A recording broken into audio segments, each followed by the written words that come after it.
Hey guys, this is Monalisa from unfiltered life.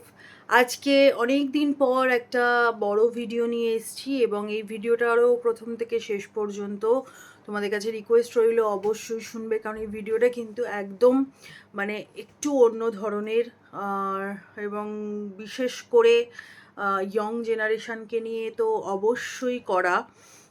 তার থেকেও বড় হচ্ছে সমস্ত বয়সের মানুষদের জন্য এই ভিডিওটা আমার আজকের করা। তো প্রত্যেকে শুনবে। আহ, ইদানিং আমি আমি ভিডিওটা বেশি কথা না বাড়িয়ে আমি আলোচ্য বিষয়ে যাচ্ছি, মূল জায়গাতেই আমি যাচ্ছি। শুনতে থাকো।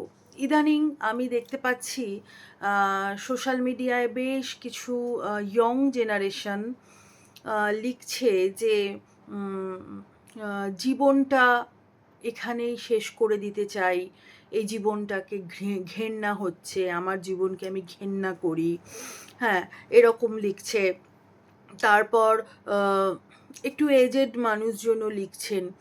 তো আমি সব ধরনের সব বয়সী মানুষদের ক্ষেত্রেই আমি বলবো আজকে একটু মন দিয়ে শুনতে থাকুন।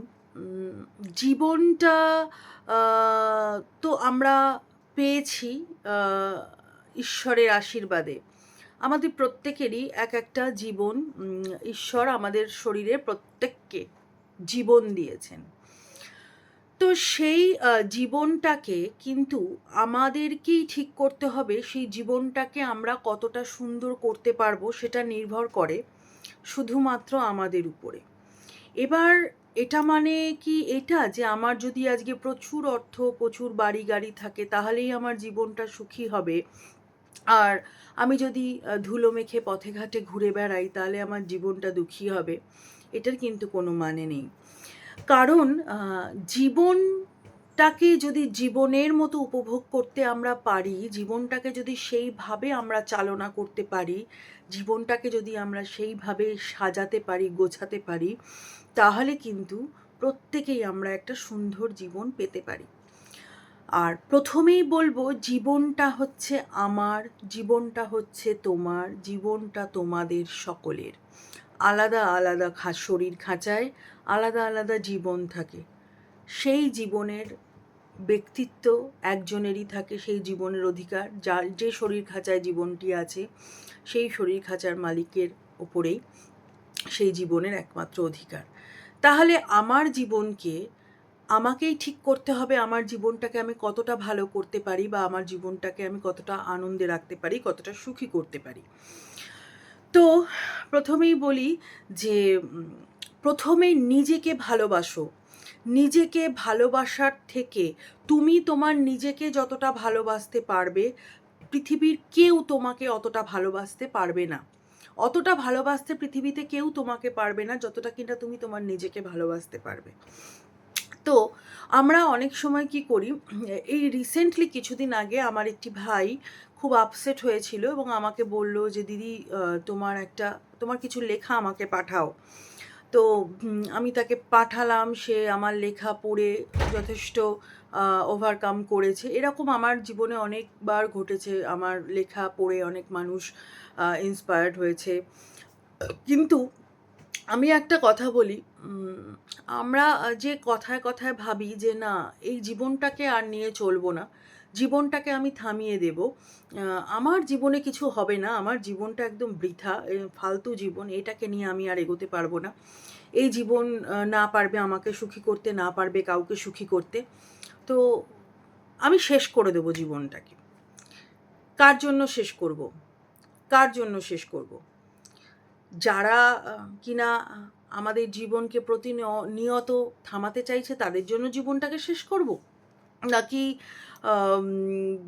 তাদেরকে আনন্দ দেব বলে তারা যাতে জিতে যায় সেইটা করব বলে আমি জীবনটা শেষ করব, নাকি তাদেরকে জবাব দেওয়ার জন্য আমার জীবনটাকে আমি গুছিয়ে দেখিয়ে দেব যে কিভাবে আমি নিজে ভালো থাকতে পারি এবং তাদেরকেও আমি জবাব দিতে পারি।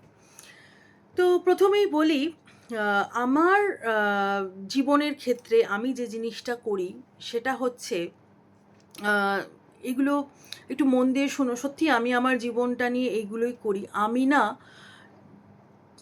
তোমাদেরকেও একটা জিনিস বলছি যে সব সময় চাও মনে প্রাণে যে মানুষ তোমাকে আঘাত করুক, মানুষ তোমাকে অত্যাচার করুক, মানুষ তোমাকে কটু কথা বলুক, একদম আঁতে ঘা দিয়ে মানুষ তোমাকে কথা বলুক, যে কথা তোমাকে ছিঁড়ে কুড়ে খায় মানুষ বলুক, কারণ এটা তো মানুষ ছাড়া কেউ এই জিনিস করতে পারবে না। আর আতে ঘা দিয়ে মানুষ কথা বলুক, এবং আমি বেসিক্যালি এই জিনিসগুলো চাই যে মানুষ আমার সাথে এগুলো বেশি করে করুক, কারণ এর ফলে কি হয় আমার মধ্যে এই যে মানুষের কাছ থেকে প্রতারণা, বিশ্বাসঘাতকতা, এই যে মানুষের করা লাঞ্ছনা, মানুষের করা অপবাদ, অপমান, এই জিনিসগুলো থেকে না আমার শরীরের মধ্যে জেদ নামের একটা ত্রিশূল আছে। যে ত্রিশূলটা যে শুধু আমার শরীরের মধ্যেই আছে তা কিন্তু নয়, এই জেদ নামের ত্রিশূলটা কিন্তু আমাদের সকলের মধ্যে রয়েছে। তো এই জেদ ত্রিশূলটাকে আমি ভীষণভাবে চাগিয়ে তুলি, এবং এই জেদ ত্রিশূলটা দিয়ে কিন্তু আমি ঠিক আমার লক্ষ্যে পৌঁছে গিয়ে ওই অসুরগুলোকে কিন্তু সব কটাকে বধ করে দিতে পারি। তাহলে জীবনটা কার ভালো দাঁড়ালো, আমার না ওই অসুরগুলোর? একটু ভেবে দেখো ব্যাপারটা। হ্যাঁ, তো আমি চাই যে মানুষ যত তোমাকে আঘাত দেবে, জানো তো আমি এটা বিশ্বাস করি, মানুষ যত তোমাকে আঘাত দেবে, যত তোমাকে কটু কথা বলবে, যত তোমাকে থামাতে চেষ্টা করবে, তুমি যদি তোমার জেদ নামের ওই ত্রিশূলটা বা জেদ নামের ওই সলতেটাকে একবার একটুখানি উস্কে জাগিয়ে দিতে পারো না, তোমার স্বপ্ন পূরণ করতে তোমার কোনো সমস্যাই হবে না। তুমি ওই জেদই তোমাকে তোমার স্বপ্নের দিকে নিয়ে যাবে, এবং তোমার স্বপ্ন পূরণ করে নিয়ে এসে ওই ত্রিশূল দিয়েই অসুরগুলোকে বধ করে দেবে। এই জিনিসটা একটু ভেবে দেখো। জীবন থামিয়ে ফেলাটা কোনো সলিউশন না। আমাদের বাবা মা আমাদের অনেক কষ্ট করে জন্ম দেয়, আমরাও সন্তানদের জন্ম দিয়েছি। হ্যাঁ, তো সেই ছোট্ট থেকে যখন বাবা মা আমাদেরকে ছোট থেকে আগলে কোলে পিঠে বড় করে তোলে, তারপর যে পৃথিবীর সাথে আমরা সয়ে যাই, সয়ে আস্তে আস্তে বড় হই, জীবনটা কি এতটা ঠুনকো যে হুট করে জীবনটাকে শেষ করে ফেললাম? জীবনটার কি কোনো মানে দায় আমাদের নেই? আমরা পৃথিবী, ঈশ্বর আমাদের একটা জীবন দিয়েছে, এবং সেই জীবনটাকে পৃথিবী আশ্রয় দিয়েছে পৃথিবীর বুকে। তো আমরা এই বেইমানিটা করব পৃথিবীর সাথে? আমরা শেষ করে দেবো পৃথিবীকে? আমরা সুযোগ দেব না? যে এই পৃথিবী তো চায় আমরা হেসে খেলে বাঁচি, তো পৃথিবীকে তো সেই সুযোগটা আমাদের, সেই আনন্দটা আমাদের দেওয়া দরকার। দেখো পৃথিবীকে তো এখন আমরা সবুজ সতেজ করতে পারি না, আমরা তো সেই সবুজ পৃথিবী করতে পারি না। তাহলে পৃথিবীকে আমরা এইটুকুই দিয়ে যাই যে পৃথিবী আমাদেরকে আশ্রয় দিয়েছে বিনা পয়সায় পৃথিবীর বুকে বেড়ে ওঠার, সেই পৃথিবীকে আমরা এতটুকু, হ্যাঁ আমরা হয়তো বিনা পয়সা তো বলতেই পারি যে আমরা ফ্ল্যাট কিনছি, জমি কিনছি, সেই সব আমি পরে যাচ্ছি। পৃথিবীর বুকে জন্ম হয়েছে মানে তো আমরা বিনা পয়সাতেই পৃথিবীর বুকে আশ্রয়টা পেয়েছি। তো আমরা কি পৃথিবীকে এইটুকু আনন্দ দিতে পারি না? আমাদের জীবনটাকে সবসময় অলওয়েজ মুখে স্মাইল রেখে জীবনটাকে একটা সুন্দরভাবে গড়ে পৃথিবীকে একটা উপহার কি আমরা দিতে পারি না? দেখো, আজ থেকে আমি একটা কথা বলছি, আমি অনেক বয়স্ক মানুষজনকে দেখেছি যারা ভীষণ আপসেট হয়ে পড়েন, আবার আমি অনেক বয়স্ক মানুষজনকে দেখেছি যারা এই বয়সেও হিল্লি দিল্লি করে বেড়ান। তো যেমন আমি আমার বাবার ক্ষেত্রেও বলি, আমার বাবা মাঝে মধ্যেই মন খারাপ করে যে এখন রিটায়ার পারসন, আমি কি করব, আমার বাড়িতে ভালো লাগে না, বা ধৈর্য হারিয়ে ফেলছে, সারাক্ষণ টিভি দেখতে ভালো লাগে না, স্বাভাবিক। কিন্তু আমি তোমাদেরকে একটা কথা বলছি, যেটা আমি আমার বাবাকেও বোঝাই, বা আমার বাবা মায়ের বয়সী যে আঙ্কেল আন্টিরা আপনারা রয়েছেন, আপনারা আমার এই ভিডিওটা শুনতে পারেন, দেখতে পারেন, যে আমার কথাটা মেনে চললে হয়তো আশা করি আপনাদেরও ভালো লাগবে, বা ভালো কিছু ফিল করতে পারবেন আপনারা। আমি দেখো আজকে যেভাবে চলছি ফিরছি, আমি আমার কথা দিয়ে বলছি। আমার একটা লেখা ছিল, জীবন যখন বার্ধক্য ছোবে, সেই জীবন যখন বার্ধক্য ছোবে সেই লেখাটা পরে তোমাদের সাথে কোনদিন শেয়ার করব। কিন্তু ধরো আমি আমার দিক দিয়ে বলছি যে আজকে আমি যেভাবে দৌড়চ্ছি, ঝাপাঝাপি করছি, হাঁটাচলা করছি, লাফালাফি করছি, আমি আমার একটা সময় পর, আর 20 থেকে 25টা বছর পর কিন্তু আমি আস্তে আস্তে সেই জিনিসটা কিন্তু করতে পারবো না। আমার বার্ধক্য হবে, বার্ধক্যজনিত অনেক রোগে ভুগবো, আমি ভুগতেই পারি, অনেক শারীরিক সমস্যা হতে পারে। আমার সেই এখনকার যে ইচ্ছা শক্তিটা, সেই ইচ্ছা শক্তিটা থাকলেও সেই শারীরিক জোরটা হয়তো আমি সেই সময় পাবো না। তো তাই বলে কি আমি ভাববো যে না আমার জীবন শেষ হয়ে গেছে, আমি আর জীবনটা উপভোগ করতে পারবো না? আমি হয়তো তখন জানলার গ্রিল দিয়েই তাকিয়ে সূর্য দেখব, রাতে জোনাকি পোকার কিচিমিচি দেখব, ভোরের আলোয় টবে গাছ লাগালাম, হয়তো কখনো ভোরের আলোয় সেই টবের কুঁড়ি থেকে ফুল ফোটা দেখব। সেগুলো তো আমি আমার বাড়িতে থেকে দেখতেই পারি। এইগুলোও কিন্তু আমার জীবনে করা বাকি আছে, যে জিনিসগুলো আমি হয়তো এখন ব্যস্ততার কারণে করতে পারছি না। সকালবেলা উঠেই ব্যস্ততা থাকছে, আমি ভালো করে সূর্য ওঠাটাও দেখতে পাচ্ছি না, কিন্তু তখন যখন আমার ব্যস্ততা জীবনের কমে যাবে, তখন কিন্তু আমি এই জিনিসগুলো আস্তে আস্তে করতেই পারবো। তো তাই জন্য জীবনের প্রতিটা মুহূর্ত, প্রতিটা সেকেন্ড কিন্তু ভালো করে বাঁচার ভীষণ প্রয়োজন আছে, ভীষণ প্রয়োজন আছে ভালো করে বাঁচার। প্রতিটা মুহূর্ত, প্রতিটা সেকেন্ড। হ্যাঁ, আপস অ্যান্ড ডাউনস কি থাকে না? আমারও জীবনেও অনেক দুঃখ আসে, মনে হয় তখন যে সত্যি মনে হয় যে কিছু ভালো লাগছে না, কিছু ইচ্ছা করছে না। কিন্তু তারপরেই ভাবি যে এই ভালো লাগছে না, ইচ্ছা করছে না বলে সময় তো বয়ে যাচ্ছে। এই সময়টা যদি পেরিয়ে যাই, তাহলে তো আমার এই পুরনো সময়গুলো আর আমি ফিরে পাবো না। তো তার থেকে আমি আমার জীবনটাকে উপভোগ করি। কে কী বললো না বললো, কে কীভাবে আমাকে ডাউন করার চেষ্টা করলো, সেই সবগুলো আমি না হয় নাই ধরলাম। আর একটা কথা তোমাদেরকে বলে রাখি, তোমরা ইয়ং জেনারেশন যারা সবসময় মনে করো যে না আমাদের আমাকে অমুকজন আমাকে বলছে তোমার দ্বারা কিছু হবে না, তোমাকে প্রতিনিয়ত নিচে নামানোর চেষ্টা করছে, তোমাদেরকে একটা জিনিস আমি শেখাই আমার অভিজ্ঞতা অনুযায়ী। যে মানুষ তোমার ভালো চায়, যে মানুষ তোমার শুভাকাঙ্ক্ষী, সে কখনো তোমাকে টেনে হিঁচড়ে নামানোর চেষ্টা করবে না, কোনো প্রকারেরও নয়। তুমিও যদি তার সাথে খুব খারাপ কিছুও করে থাকো, কিন্তু সেই মানুষটা যদি সত্যিকারের প্রকৃত মানুষ হয় এবং তোমাকে ভালোবাসে, তাহলে সে কখনো তোমাকে টেনে হিঁচড়ে নামানোর চেষ্টা করবে না, তোমার খুঁত ধরবে না।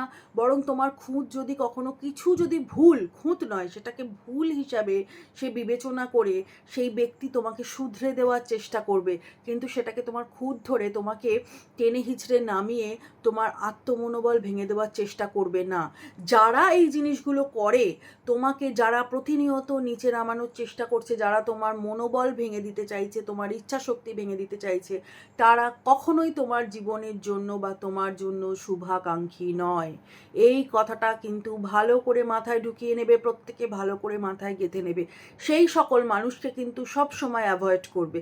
আমি একটা জিনিস পার্সোনালি করি, আমাকে তোমরা কতটা কি চিনেছো জানি না, আমি ভীষণ মিশুকে ভীষণ ভালোবাসি সবাইকে, এবং সবার কাছ থেকে ভালোবাসাও আমি প্রচুর পাই। কিন্তু তার মধ্যেই ওই দু একটা যে শস্যের মধ্যে থাকে বলে, সেই জিনিসও আমি অনেক পেয়েছি। তখন কি করি, আমি কিন্তু কারুর সাথে খারাপ ব্যবহার করি না, আমি সেই জায়গাটা থেকে নিজেকে সরিয়ে আনি। চুপচাপ নীরবে নিভৃতে আমি সেই জায়গাটা থেকে নিজেকে সরিয়ে আনি, এবং আমি বুঝে যাই যে না, এই ব্যক্তি বা এই মানুষগুলো আমার জন্য সেফ নয়। আমাকে জীবনে দাঁড়াতে হবে, আমাকে জীবনে চলতে গেলে আমাকে এখান থেকে বেরিয়ে চলে আসতে হবে। যেমন ইয়ং জেনারেশন, তোমাদেরকে একটা কথা বলি, তোমরা আজকালকার দিনে আমি দেখছি যে প্রেমে আঘাত পেলে এটা বিশাল কিছু তোমরা ভেঙে পড়ছো। যে ধরো তো কারুর প্রেমিকা তাকে ছেড়ে চলে গেছে, তো প্রেমিকা বাবার কথা শুনে কাউকে বিয়ে করে নিয়েছে, বাবা মার কথা শুনে, সেই প্রেমিক জীবনে সারা জীবন কেঁদে কেঁদে চলে গেল, নয়তো সে নিজেকে একদম শেষই করে ফেললো, নিজেকে হারিয়ে ফেললো। তো আমি বলতে চাই, কার জন্য? সেই মেয়েটি কি তোমাকে ভালোবাসতো সত্যিকারের? যদি ভালোবাসতো না, আজ তোমার বিপদের দিনেও তোমার পাশে পড়ে থাকতো, তোমার চরম অসুস্থতা হলেও তোমার পাশে আঁকড়ে তোমাকে পড়ে থাকতো, তোমার পয়সা না থাকলেও, তোমার আর্থিক অবস্থা ভেঙে গেলেও কিন্তু তোমার পাশে সে পড়ে থাকতো। যে চলে গেছে, জানবে সে তোমাকে ভালোবাসে না। যে তোমাকে তাড়াতে চাইছে তোমার জীবন থেকে, সে যে কোনো সম্পর্কে হোক, সে জানবে তোমাকে ভালোবাসে না। কিন্তু যে মানুষটা তোমার প্রতিদিনের দুঃখ শুনছে, তোমার প্রতিদিনের কষ্টে সাথ দিচ্ছে, তোমার সাথে একসাথে নিঃশ্বাস নিচ্ছে, তোমার পাশে থাকছে, তোমার কাঁধে কাঁধ মিলিয়ে দাঁড়ানোর চেষ্টা করছে, এইরকম মানুষও পৃথিবীতে প্রচুর আছে। সেই মানুষগুলো জানবে জেনুইন, সেই মানুষগুলো জানবে জেনুইন। জানো তো, একটা বৃত্ত টানবে, নিজের চারপাশ দিয়ে একটা বৃত্ত টানবে, সেই বৃত্ততে ধরো 100টা লোক, তুমি জানো যে না আমার এই 100টা লোক আমাকে খুব ভালোবাসে। এবার এই 100টা লোকের মধ্যে জেনুইন কে কে তুমি কখন চিনতে পারবে বলো তো? যখন তুমি বিপদে পড়বে। তোমার বিপদের সময় যখন তুমি দেখবে ওই সার্কেলটা, দেখবে ওই সার্কেলে হয়তো 100র মধ্যে হয়তো 10 জন টিকে আছে। হ্যাঁ, তখন যদি তুমি এইটা ভেবে ভেঙে পড়ো যে আমাকে ছেড়ে সবাই চলে গেল, তাহলে আমি গুড ফর নাথিং। না, তুমি গুড ফর নাথিং নও, তুমি যথেষ্ট ভালো একজন মানুষ। ওই 10 জন, ওই 100 জনের মধ্যে যে 10 জন বেঁচে থাকবে, সেই 10 জন তোমার কাছে থেকে থাকবে, সেই 10 জনই কিন্তু জেনুইন তোমার জন্য। এইটা সব সময় মাথায় রাখবে, এই জিনিসটা সব সময় মাথায় রাখবে। তো অনেকগুলো তোমাদেরকে কথা বললাম, কারণ আমি না ইদানিং সোশ্যাল মিডিয়া খুললেও দেখতে পাচ্ছিলাম যে মানুষ বিভিন্নভাবে মানে হীনমন্যতায় ভুগছে, বিভিন্নভাবে মানসিক একটা যন্ত্রণায় ভুগছে। এই সবগুলো ছাড়িয়ে একটু বেরিয়ে দেখো, একটু বেরিয়ে দেখো জগৎটাকে, না একটু বেরিয়ে দেখো জীবনটাকে, নিজেকে ভালোবাসো। কোনো প্রেমিক প্রেমিকা কে ছেড়ে চলে গেল, কোন মানুষ আমাকে লাথি মারলো, কোন মানুষ আমাকে ঝ্যাঁটা মারলো, ওই সব একদম বার করে দাও। খালি মনে করো যে দিনের শেষে আমি সেরা, আমি ভালো, আমি যেটা করছি একদম ঠিকঠাক করছি, আমি বিন্দাসভাবে বাজবো। নিজে একা সেরকম হলে বিকেলবেলায় একা বেরিয়ে যাও, যেখানে ইচ্ছা বেরিয়ে যাও। শপিং মলে ঘুরে এসো, একটু ফুচকা খেয়ে এসো, একটু চায়ের দোকানে চা খেয়ে এসো, ভালো করে রাস্তাটা হেঁটে এসো, একটা বড় মাঠে গিয়ে একটুখানি আকাশে তাকিয়ে দেখো পাখিরা কীরকমভাবে সন্ধেবেলা বাড়ি ফিরছে। এই সব জিনিসগুলো দেখো, দেখবে মন প্রাণ ভরে যাবে। আর বলবো যাদের জীবনে আমাদের মতো এই ছোট ছোট বাজরাংরা রয়েছে, তাদের জীবন তো মানে ঈশ্বরের গড গিফটেড লাইফ তাদের, মানে ভগবান তাদেরকে সেই জীবন দিয়েছে। এর থেকে সুখের জীবন আর কিছু হয় বলে আমার মনে হয় না। কোনো সোনা দানা, ঘর বাড়ি সম্পত্তি, গাড়ি বাড়িতে এর থেকে সুখের কিছু হয় বলে তো আমার মনে হয় না। তো যাই হোক, অনেক দিন পর একটা টপিক নিয়ে, এই টপিকটা ভীষণ গুরুত্বপূর্ণ, আজকের দিনে দাঁড়িয়ে এই টপিকটা ভীষণ গুরুত্বপূর্ণ টপিক। তোমরা একটুখানি ভালো করে ভিডিওটা শোনো, আর ভালো লাগলে ভিডিওটা শেয়ার করো। আর ভবিষ্যতে যদি এরকম কোনো টপিককে আমার কাছ থেকে কিছু সাজেশান নিতে চাও, তোমাকে কমেন্ট সেকশানে জানিও, আমি অবশ্যই তোমাদের পাশে আছি, সাথে আছি। আর খুব ভালো থেকো। আর জীবনটা কিন্তু উপভোগ করতে হবে বস, জীবনটাকে ভালোবাসতে হবে। সকলে ভালো থেকো, আর নিজেকে সবার আগে ভালোবেসো, তারপর সবাইকে ভালোবেসো। ধন্যবাদ, টাটা, ভালো থেকো।